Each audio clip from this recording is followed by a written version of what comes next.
মহীশূর উদ্যান এটি হলো পশ্চিমবঙ্গের তৎকালীন রাজধানী কলকাতার একটি ঐতিহ্যপূর্ণ দর্শনীয় স্থান। উদ্যানটি আমাদের চেতলা সেতুর পাশে টালিগঞ্জের নিকটবর্তী অঞ্চলে অবস্থিত।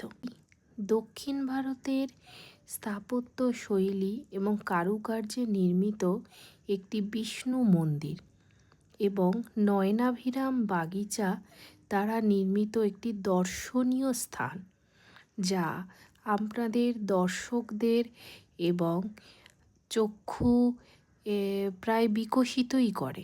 বলা বাহুল্য যে আমাদের এই কলকাতা শহরে বাংলা এবং দক্ষিণ ভারতের কারুকার্য মণ্ডিত এবং মহীশূর রাজপরিবার দ্বারা নির্মিত এই স্থানটি আমাদের দর্শকদের সকলকেই প্রায় উত্তোলিত করে দিয়েছে।